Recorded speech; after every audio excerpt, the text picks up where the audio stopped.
Hello friends, कैसे हैं आप सभी लोग। होप आप सभी लोग बढ़िया होंगे, मस्त होंगे, व्यस्त होंगे। आज हम लोग बात करेंगे इर्रिपेरेबल रोटेटर कफ टीयर्स के बारे में और उसका treatment superior capsular reconstruction SCR से कैसे कर सकते हैं उस पर। तो जैसे कि हम पहले ही बोल चुके हैं, इर्रिपेरेबल रोटेटर कफ टीयर जैसे नाम से ही वो हो रहा है कि इस ऐसा टीयर रोटेटर कफ में जो मांसपेशियां होती है शोल्डर की, जो अपने कंधा चलाने के लिए काम आती है, उसे रोटेटर कफ कहते हैं। और इनका टीयर अगर इतना मैसिव हो कि जिसको हम रिपेयर ना कर पाएँ तो इसे इर्रिपेरेबल रोटेटर कफ टीयर बोलते हैं।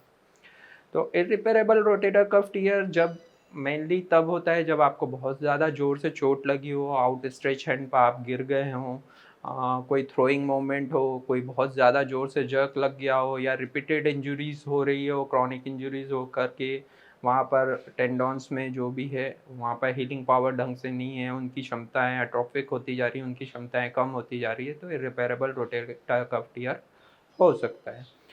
अभी इर्रिपेरेबल रोटेटर कफ टीयर में हम लोग क्या ट्रीटमेंट कर सकते हैं, इसके ऊपर आते हैं। मेनली अगर हम लोग डेल्टॉइड रिहैबिलिटेशन प्रोग्राम पर पेशेंट्स को डाल देते हैं तो हम लोग कंजर्वेटिव भी इसको ट्रीट कर सकते हैं अगर पेशेंट उस पर रिस्पॉन्ड करता है तो एक तो हो गया कंजर्वेटिव ट्रीटमेंट। अगर पर कंजर्वेटिव ट्रीटमेंट से हमको आराम नहीं आ रहा है तो हम फिर ऑर्थोस्कोपिक डिब्राइटमेंट पर जाते हैं रोटेटर कफ के। उसके अलावा टेंडॉन ट्रांसफर्स पर जाते हैं, जैसे लेटिस्मस डॉर्साई और लोअर ट्रेपेजियस ट्रांसफ़र कर सकते हैं। इसके अलावा हम रोटेटर कफ का पार्शियल रिपेयर भी कर सकते हैं। उसके अलावा हम सुपीरियर कैप्सुलर रिकंस्ट्रक्शन पर जाते हैं, जिसमें हम लोग डिफरेंट डिफरेंट जगह से टेंडॉन्स लेकर के या ग्राफ्ट्स लेकर के इसको रिपेयर कर सकते। इसके बाद अगर इससे भी हमको ट्रीटमेंट में फ़ायदा नहीं हो रहा है और हमारा रोटेटर कफ टीयर बहुत ज़्यादा है तो हम रिवर्स शोल्डर ऑर्थोप्लास्टी पर जा सकते हैं, जिससे कंधे को बदला जाता है उल्टी तरीके से, जिसमें गोले की जगह सॉकेट लगाते हैं और सॉकेट की जगह गोला लगाते हैं। तो ये सब बात हो गई रिपेरेबल रोटेटर कफ टीयर्स के लिए, उसमें कैसे हम लोगों को ट्रीटमेंट करना है, क्या करना है। अब जो मैंने ट्रीटमेंट जैसे आपको बताया है रिपेरेबल रोटेटर कफ टीयर का, सुपीरियर कैप्सुलर रिकंस्ट्रक्शन, हम आज पर्टिकुलरली इस टॉपिक पर बात करेंगे। ये कुछ नया है, इस पर बहुत अच्छा वर्क भी हो रहा है, इसके रिजल्ट्स भी बहुत अच्छे आ रहे हैं। तो आप लोगों को रिपेरेबल रोटेटर कफ टीयर में इसको कैसे यूज़ कर सकते हैं और कैसे ट्रीटमेंट कर सकते हैं उस पर बात करते हैं।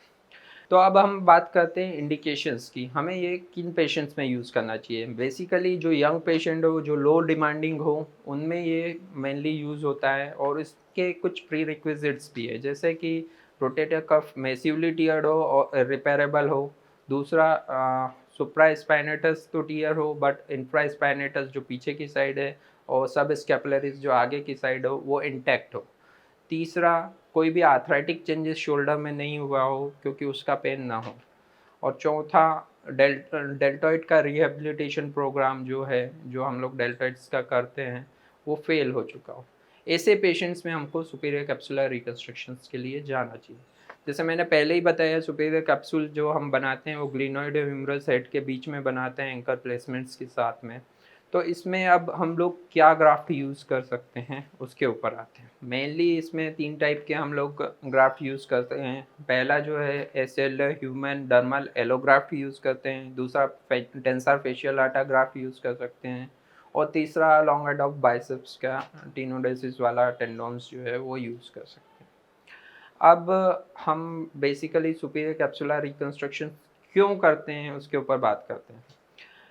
बेसिकली जब भी हमारा ऊपर की साइड अनस्टेबिलिटी होती है, सुप्रास्पाइनेटस टीयर हो जाता है या कैप्सूल्स में ये मैसिव टीयर हो जाता है, इरिपेरेबल रहता है, तो हमारा ह्यूमरस का जो हेड है वो ऊपर की साइड माइग्रेट होने लगता है, जिसके कारण कि शोल्डर का जो रोटेशनल एक्सिस है वो भी ऊपर सुपीरियरली माइग्रेट होने लग जाता है।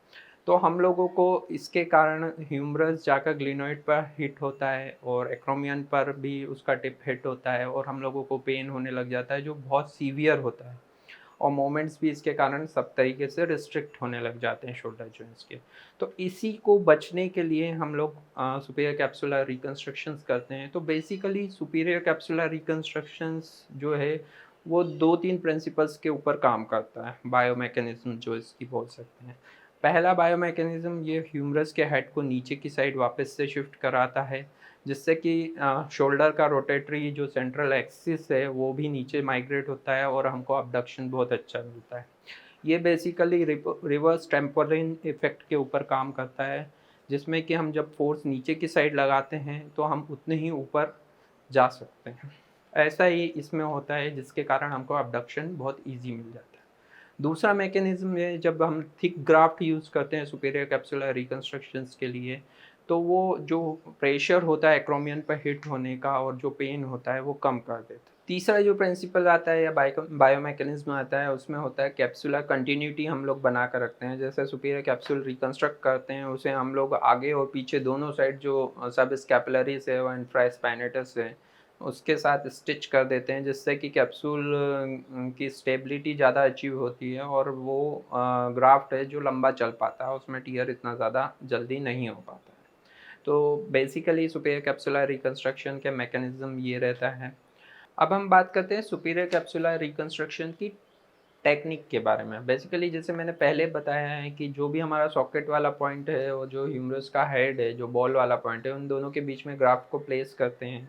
सॉकेट वाले पॉइंट पर 2 एंकर लगाकर ग्राफ्ट को वहाँ टाई किया जाता है और बॉल वाले पॉइंट पर 4 एंकर लगाकर एक मीडियल रो 2 एंकर की और एक लेटरल रो 2 एंकर की बना करके ग्राफ्ट को वहाँ टाई अच्छे से किया जाता है, जिससे कि वो सुपीरियरली स्टेबिलिटी दे दे शोल्डर जॉइंट को, ह्यूमरस को दबा करके रखें। अब ये जो लगाने की प्रोसीजर है, उसमें हम हाथ को थोड़ा सा बाहर की साइड निकाल करके रखते हैं। अबडक्शन जिसे बोलते हैं मेडिकल टर्म में, 15 से 45 डिग्री के अबडक्शन में हम रखते हैं और रोटेशन न्यूट्रल रखते हैं, ताकि हम लोग अच्छा आउटकम अचीव कर सकते हैं। अब वही इसी पॉइंट पर आते हैं आउटकम वाले पॉइंट पर। ये करने का हमारा मेन उद्देश्य क्या है, क्या आउटकम आता है। बेसिकली जब भी मैसिव टीयर होता है यंग बंदों में या ओल्ड एज में, तो हमारा हाथ चलना बंद हो जाता है, सूडो पैरालिसिस टाइप हो जाता है।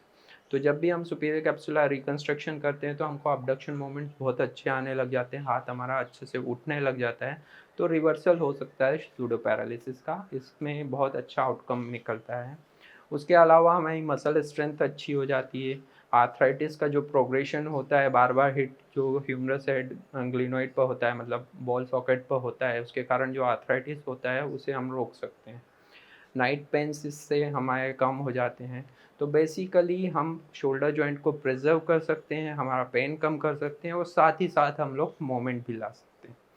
अब ये सब एडवांटेजेस या रैशनल हो गए, साथ साथ में कुछ डिसएडवांटेजेस भी हैं जो हर सर्जरी में हर कहीं पर होता ही है। जैसे इन्फेक्शन हो सकता है, स्टिफनेस आ सकती है, साइनोवाइटिस हो सकता है और जो ग्राफ्ट हमने बनाया है वो टियर हो सकता है या लूज हो सकता है।